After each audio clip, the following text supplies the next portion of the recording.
hello. Welcome back to another episode of Table for Us, hosted by Podbean.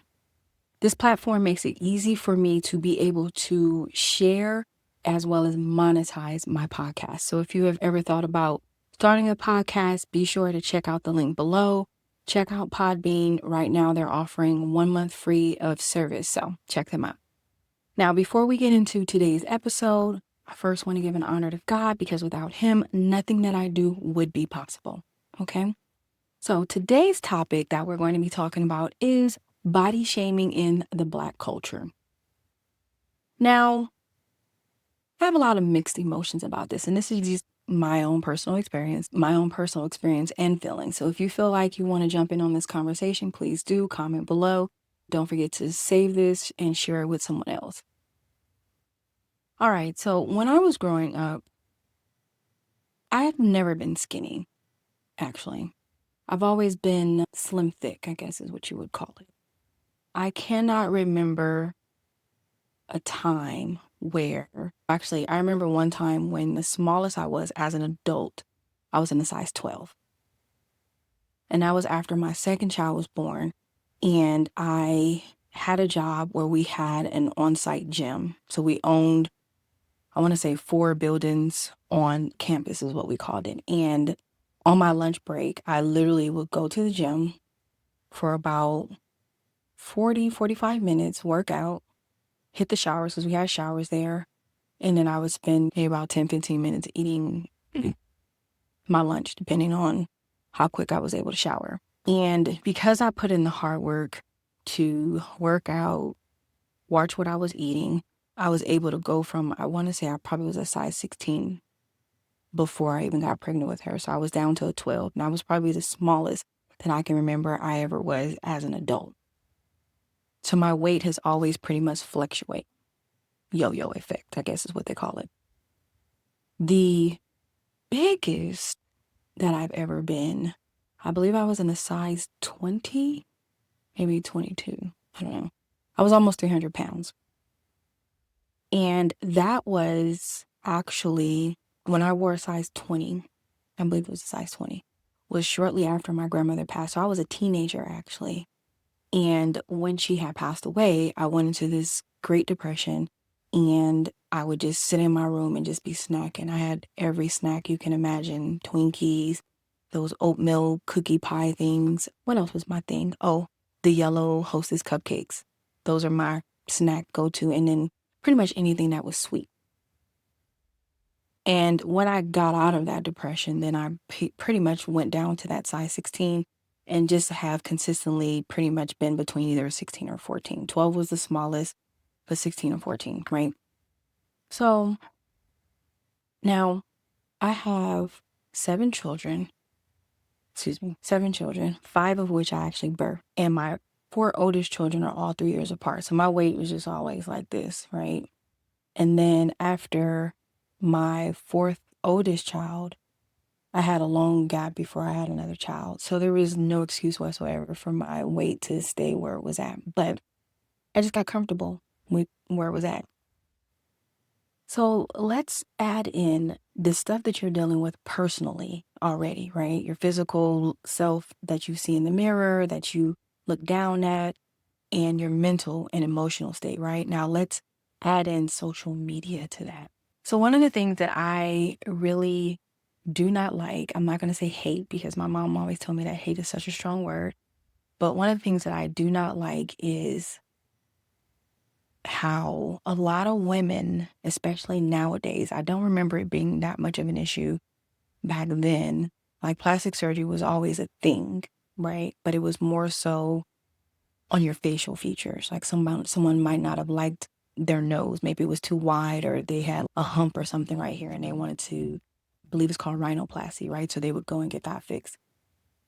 Or someone didn't like their cheeks or something, so they would go and get like cheek fillers and things. So it was, plastic surgery was there, but it was more facial. So over the years, and I don't even know when this started. It definitely had to be in the 2000s, because in the 90s you saw nothing but natural bodies. So let's just say maybe 10, 15 years ago, and I could be wrong, don't quote me on that, is when the BBL era popped in. And I don't know what prompted women to start getting butt fillers, is how it started first, like injection fillers in their butt. So it went from your face to your butt. I know a lot of women that I've seen who have had work done on their body, they are in the industry, right? And it's because they are trying to portray a certain image or appeal to sell their music. So they felt pressured to get their body done. Somewhere it was like they might have been flat chested, so they got implants, right? Or when the whole fad happened with the whole BBL thing and they didn't have a butt, or it wasn't as big as they would want it to be, or whomever their manager is, they're like, okay, I'm gonna go get a BBL. Now, and I can't even say now, but what I'm noticing now is that there's so much hype on social media about your body and how it should look. And what I don't like is I open up my social media and honestly, I feel like it's a one size fit all. When you go and you get the BBL or the tummy tuck, the whatever you go and you get done, right? The mommy makeovers I think are really nice if you're not, if you're taking out the fat, because what basically with the BBL nowadays, they're taking the fat from one place and they're transferring it to the butt. If I was to go and get liposuction, take it out and throw it away. I don't need you to put it nowhere else. Whatever butt I have is what it's going to be. Because what's happening now is a lot of women, I don't know the count, but a lot of women are passing away from getting elective surgeries. And majority of those who have, it's because of the BBLs. And it's a thing where you pretty much have to ask yourself, is it worth my life? Is this look? Is this copy and paste look? Because that's what I'm going to call it. Because when I see the people on social media, everybody body looking the same. Well, I shouldn't say everybody. Majority of the women's bodies are looking the same. And what really drives me crazy is when they go and they get these BBLs.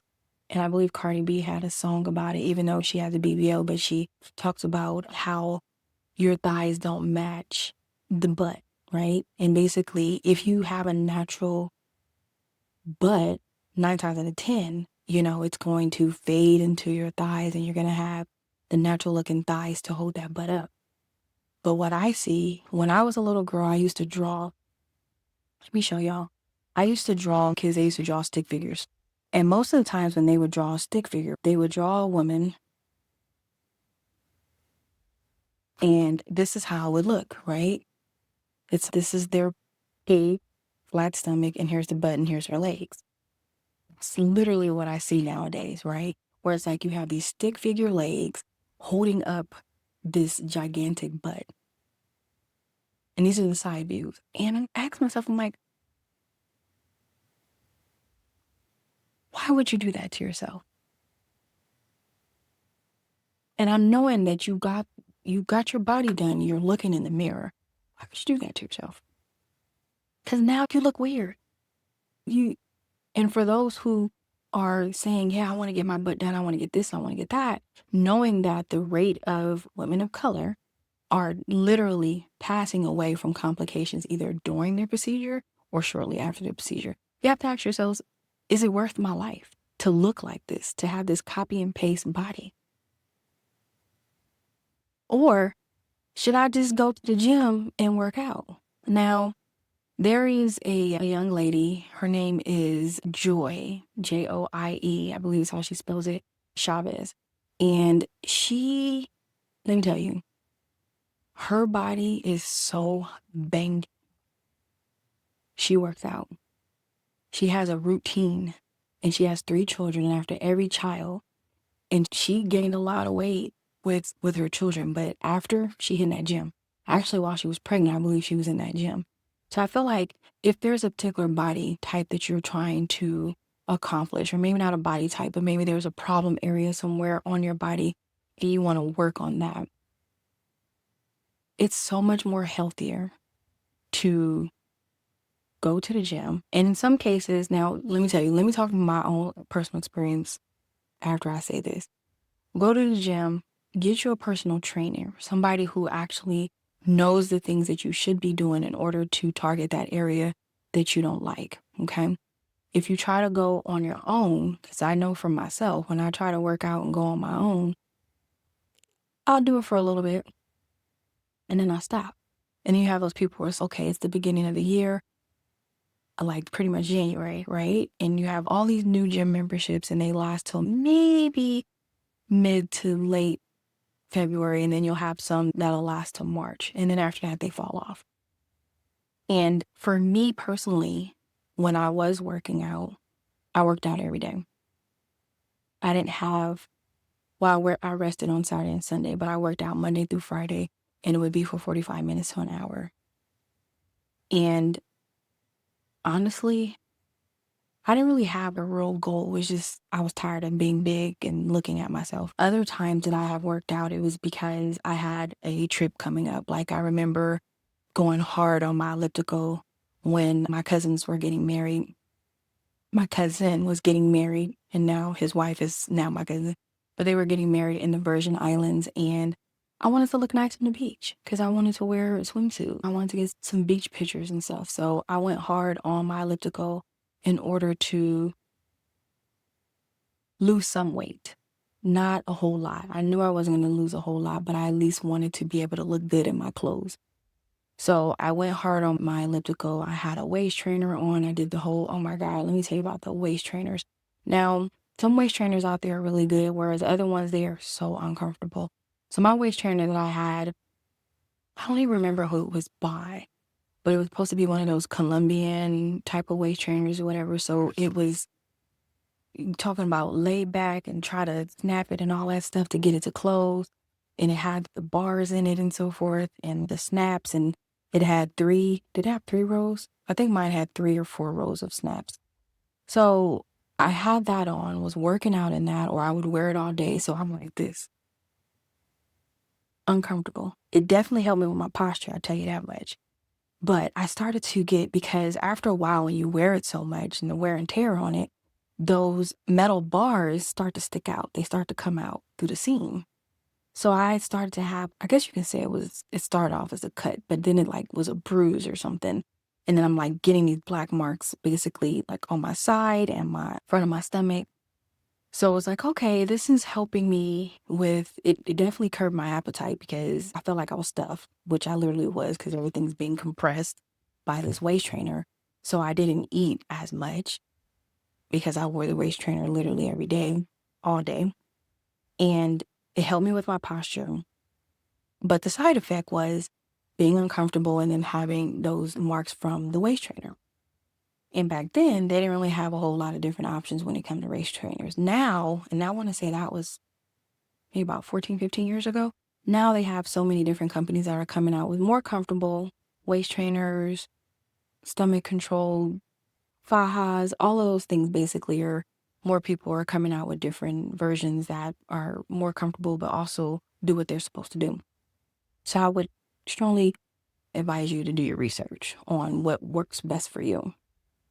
Yes, I worked out then. I don't remember what size I got down to, but when I looked in the mirror, I looked good. So my thing has always been who I see in the mirror, not what I see on social media. I Whoever's on social media, that's not me. I don't want to look like that. I just want to look a better version of me in what I see in the mirror. Now, there are so many different reasons that someone will go and get their body done. Like I said, you have those that are in the industry. You have those who maybe at some point they used to wear bikinis and now they've had children, they've gotten older and they want to be able to get back into those bikinis. I have never worn a bikini in my life. I wore swimsuits, but I've never worn a bikini in my life. The first time that I wore a bikini was 2 years ago, 2 or 3 years ago, when I went to Jamaica. I got me 2 bikinis and I was big as I don't know what, but I got to a point where mentally and emotionally, I was comfortable in my own skin. I wasn't worried about I needed to be a certain size to wear certain stuff. Now, they make things for larger women, so you want to be in your size, so you don't look like you got on this too small bikini, but you can still feel confident, feel sexy in your skin, just shop according to your body type. So once I got to that point, well, I wouldn't say I didn't care about being a certain size, but it was no longer my main focus. Okay. Now, fast forward to this year, right? I want to say it was probably like around January or February of this year. We're in 2025. And I went for my normal annual checkup. They did blood work and all that stuff. They check how your health and everything is doing. And my doctor told me that I was borderline type 2 diabetes. I think it was type 2. Yeah. Type 2 diabetes. And that I needed to lose weight. And then when she told me this, you guys, I was at 200 and I think 260. And honestly, it literally crept up on me to the point where like I saw the changes in my face, and I was so comfortable that I was working from home. So I would wear literally comfortable clothes. I wasn't wearing my work clothes anymore because I'm working from home. So I'm wearing like leggings or sweats or something, things that basically stretch. So in my clothes wise, I wasn't really paying attention to it, but in my face, I can definitely see that my face was a whole lot fuller, big. So when she told me that, I immediately was like, okay, I gotta get my life together. And this again is not about me looking a certain way. It was about me being healthy and making sure that I take care of myself because I have a small child. I have 3 small children, 10, 9, and 6 now. And I told myself, I gotta get it together. I have to be here for them, right? So when she told me this, the crazy part about it, let me back up some. When she told me this, I actually had already had changed my eating habits as far as I did a Daniel's fast. And if you don't know what the Daniel's fast is, look it up. So I did a Daniel's fast for a month with my prayer circle. So with the Daniel's fast, and I'll tell you a little bit about it, but definitely look it up, and it was for biblical reasons. It's pretty much we're only consuming things that basically come from the earth. So plants, basically, that are organic, no seasoning salt. I think we use regular salt. Regular salt and pepper are the only seasonings basically, or like getting like actual garlic and things of that. So natural herbs, whole grains. So whole grain rice, whole grain bread, whole grain. So basically brown rice and then whole grain bread. So no preservatives, no adjectives or anything of that sort, just all the natural things, right? No meat. So we had no meat for those 30 days. And in addition to it changing me spiritually, I felt a lightness physically. And after we did the Daniel's fast for 30 days, I decided, you know what? I'm going to keep doing this because I like the spiritual changes and I like the physical changes. But honestly, I don't remember if I lost any weight. I feel like I lost maybe a few pounds, but it was just, I felt light after eating. So when I would eat like chicken, especially red meat, oh my God, it was so delicious. Just delicious. But after, I would just feel so heavy, so uncomfortable. So when I stop eating, means like I'll eat and I don't feel heavy, like I'm sluggish and I can't move. I'm full, but I'm not weighed down. That makes sense. So I kept doing the Daniel's fast. But so this was 2 years ago, actually 2 years this month. So it was 2 years ago, but by December of that same year, I was speaking with a friend of mine at the time, and you were talking about nutrients, nutritions and so forth, right? And I wasn't getting enough protein. So I would eat beans, but what I was doing is I was eating more potatoes. I was eating more potatoes, y'all. And of course the bread. So the carbs and the starch and all that stuff, it breaks down basically to sugar. So That's how, and I don't remember how much I weighed when we started that, but about time 2 years later, here we are. I'm at a little over 260. And I was like, okay, it's because of the potatoes and stuff. So I got to stop with the potatoes. Basically, is what I told myself. I got to stop. Let me eat more veggies, less of the potatoes and the carbs. So when she told me that, I was like, okay, let's cut back on the potatoes, cut back on the bread.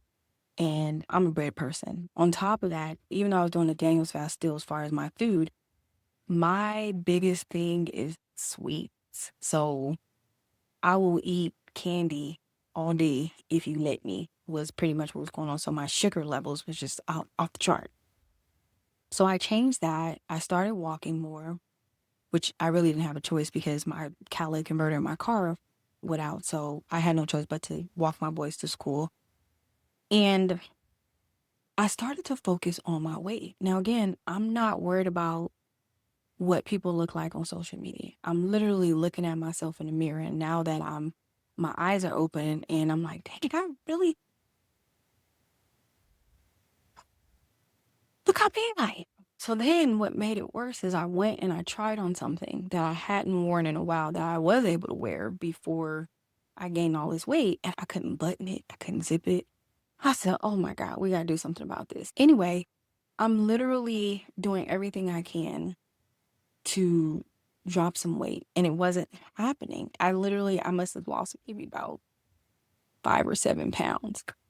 I'm getting frustrated because I was like, okay, I'm doing everything I'm supposed to do at this point, right? So I'm getting frustrated with myself. And then I go on social media and I'm like, look at this heifer right here, looking all slim and thick and stuff and making it look so simple and all that. And then you have individuals in the comments and so forth. I know there was a lot of body shaming with Lizzo. She lost some weight, but she did it for herself because of health reasons. She wanted to be healthier. But then you have these other women who are BBWs, right? Is that how I think I said that right? And people are in the comments horrible. Now, this might be somebody who's in the industry, they a celebrity or whatever the case may be, or they just might be somebody who's social media famous, right? But the people are in the comments just body shaming, and it's yo.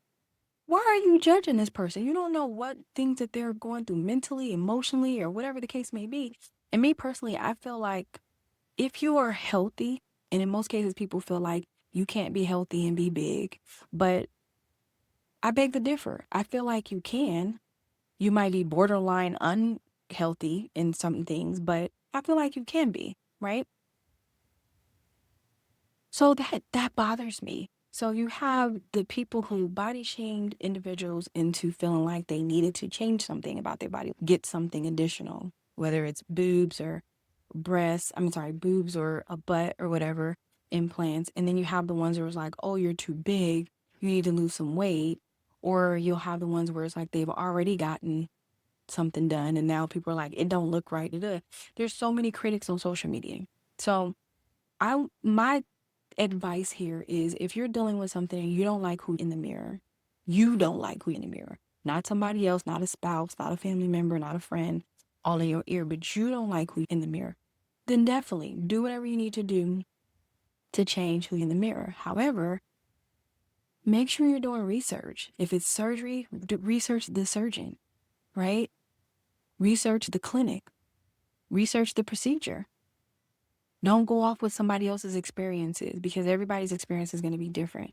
So let's just say you got a group of friends and everybody talking about they're going to go and get a tummy tuck. Each one of you guys are different. I don't care if y'all look similar. Each one of y'all is different, like your fingerprints. Everybody different. So do the research and make sure this is something that is going to work for you. Get all your checkups and so forth from your primary care doctor to make sure that health-wise, you'll be good doing this procedure. There was a lot of people who decided before this really became popular in the States, you had all these people basically going to other countries like the Dominican Republic or Mexico getting procedures done. And why would you go to another country? Did you research that place? Are they safe? So do your research, do your homework, make sure whatever it is that you want to do, again, like I said, you're doing it for yourself. So let me back up some. So now here I am. The last time I weighed myself, I am at 228. Okay, so this year in February, I was at 262. I'm down to 228. And you might be asking yourself, how did you do that? Now, I see myself every day and I don't see a difference. That's literally like 30 pounds that I've lost and I don't see a difference. Now, I will tell you, those pants though that I could not put on, I got them up, but I couldn't zip them or button. Your girl was able to put them on, zip them and button them, and they was comfortable. So I've lost inches, right? And of course the scale has gone down, but I still like my face still feels so puffy versus my stomach has gone down some. I still walk, right? But what I did because I needed some help because I was getting discouraged is it's called semaglutide. Now, semaglutide is pretty much in the same family as GLP-1. If you've heard of GLP-1, it's basically being used as for people who have diabetes. And it helps basically manage your sugar is what it's supposed to do. But then it also has these other side effects of where it basically makes you not hungry. So by balancing your sugar intake and all that stuff, you're also going to be less hungry. So you literally have to remind yourself to eat. So of course, if you're eating less, you're going to lose weight. And by eating less, your stomach is going to shrink. So that's pretty much what happened with me. I am no longer on the semaglutide. They were shots. They were injections that I gave myself once a week because my insurance didn't pay for it. So it was something I was literally paying for out of pocket. You do have options to do that. But if your insurance will cover it, especially if you're borderline diabetic, your insurance should cover it. Okay. Which would be an amazing thing. And you have to, but you can't just take the shot and just expect for weight to fall off. And that was what one of the nurses told me. So I was like, okay. So I continued to walk. I'm lying. I had slowed down on walking. So I brought my walking back. So you have to have some form of exercise. So if you can walk or do some type of an exercise, at least 30 minutes a day, or if you can't do every day, then do 3 or 4 times out of the week, right? And have your rest and stuff so you don't get yourself burnt out.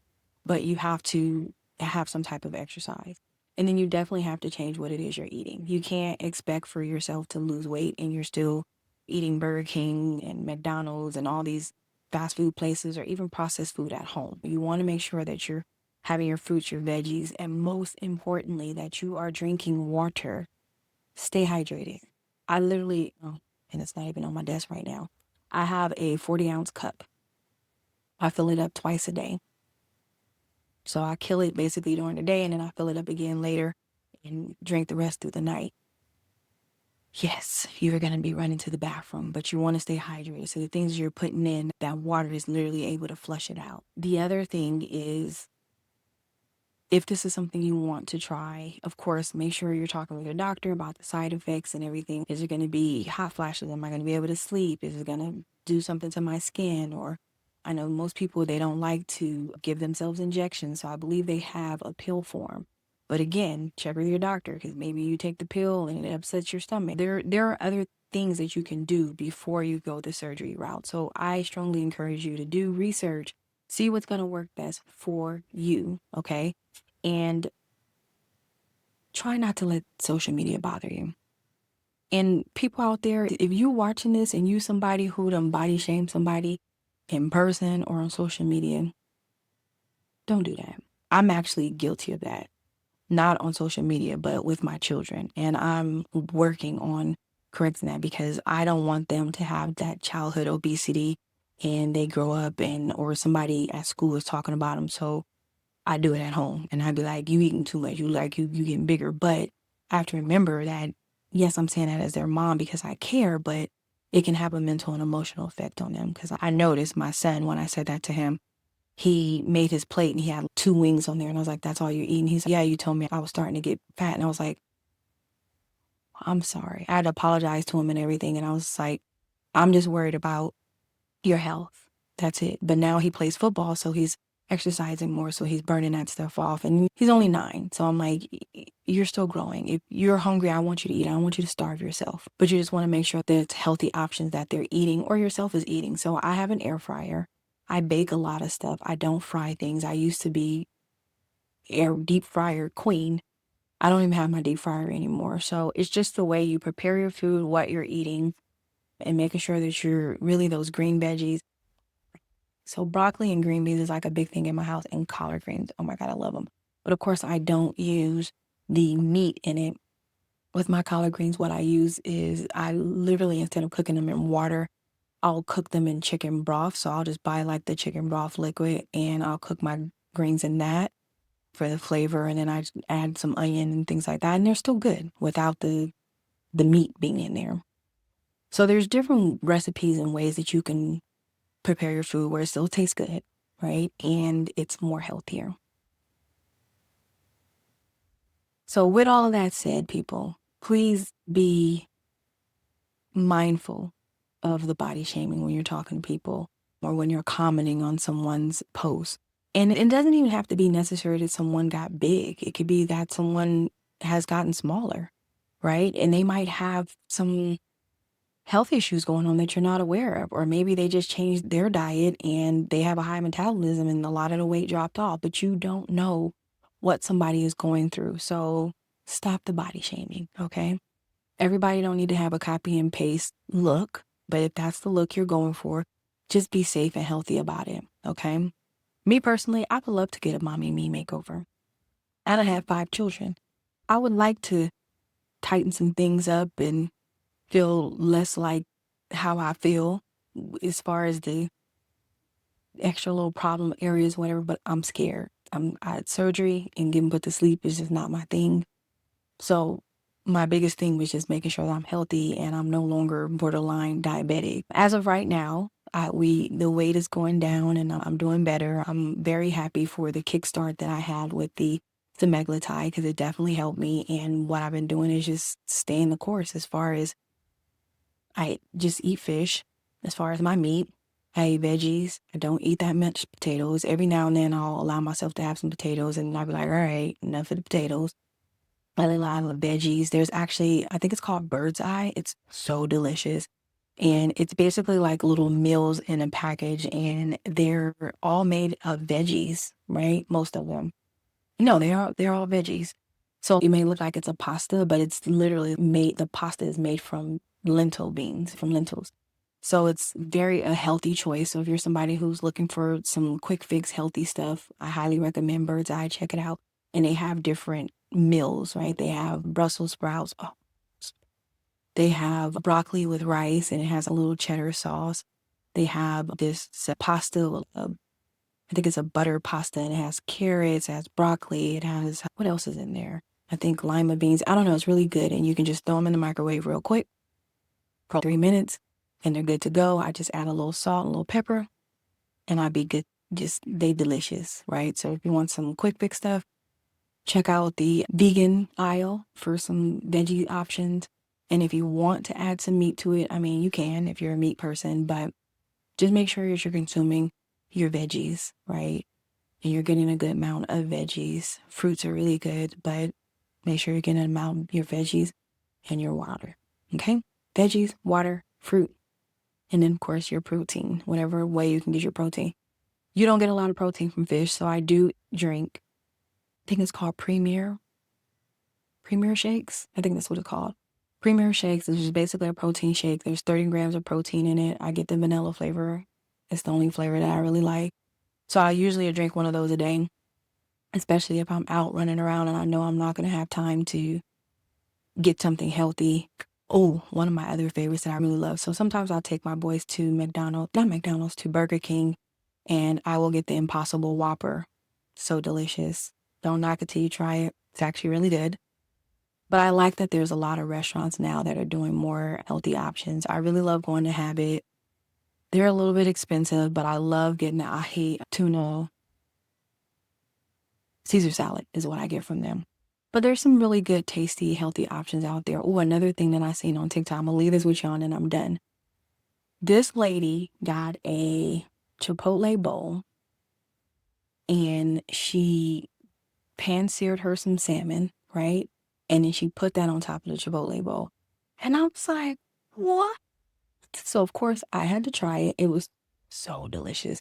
But I get the veggie bowl, of course. So mine just had the lettuce, the whole beans. What else is in it? The corn that they have there, some cheese, some sour cream. I think that's it. That's all I had on mine. And then I put the salmon on top. It's just so fire, y'all. So fire. And then my salmon, I pan-seared it. I put a little, what did I use for seasoning? I used some lemon pepper seasoning, squeezed a little bit of lemon juice on there. And then I took some soy sauce and some honey in a bowl, mixed it up, and then I drizzled that on the salmon. Oh, highly recommend. I think I might get one of those now. It's been a while since I've had one of those. It makes me so full. I never finish it. It usually takes me 2, maybe 3 days. And my daughter's like, how can you eat that once it's cold? Because, of course, it's got the lettuce in there, so you don't want to warm it up. But I don't know. I make it work. So thank you guys so much for watching this episode of Table for Us. I hope you guys have a blessed week.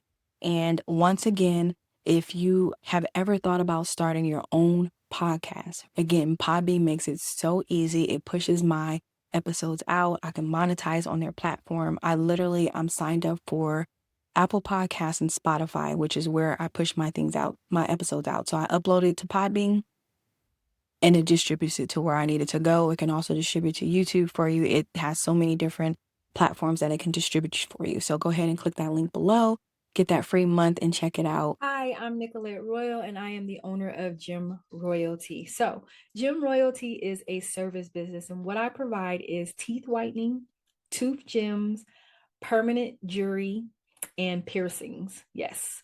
Now, the piercings that I can do your nose, I can do your ears, and belly button. That's it. I'm not doing anything else. My teeth whitening services, if you're somebody who just started out with and you've never had your teeth whitened, I normally recommend that you get an hour treatment, and then every month you get a 30-minute cleaning. So I got started in this last year, actually. Has it been a year? Yes, last year. I went to a conference in Atlanta called InvestFest, and I had always would see, it was Janet Jackson. She was actually the first person that I saw, and she had a diamond on her tooth. And I was like, oh, I want one of those. I'm like, how much that costs or whatever. So I end up seeing a booth at InvestFest, and they were doing tooth gems. And it's not a diamond. It's actually a Swarovski crystal that you get, and I believe they was using the same thing, but I use basically the same dental glue that the dentists use to put your braces on. So if you take care of it, it will stay on there for up to 6 months is what it will last you. So I do the tooth gems, the teeth whitening, and permanent jewelry. So the permanent jewelry was a service that I added shortly after I started Gem Royalty. So I have a bracelet on right now. This bracelet has been on for probably about 6 months, and it's called permanent jewelry because it doesn't have a clamp. So this does not come off. It stays on. The only way that I could take this off is if I cut it off, basically. So I do the permanent jewelry bracelets, permanent jewelry necklace. You can also do an anklet as well. I've seen some people do rings, but I stay away from those. I do sterling silver, gold filled, and what gold filled is, it's not gold plated. It's almost solid gold, but it's a percentage less than solid gold. So you have solid gold and you have gold filled.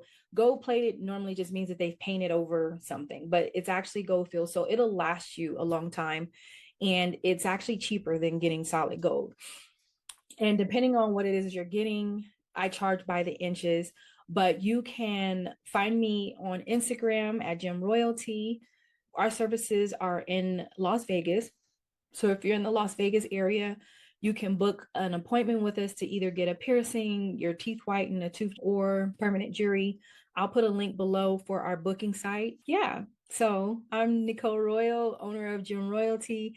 And I hope if you're in the Las Vegas area that you will go ahead and check us out and book one of our services. All right. If you have a story you want to tell, get your story out there, okay?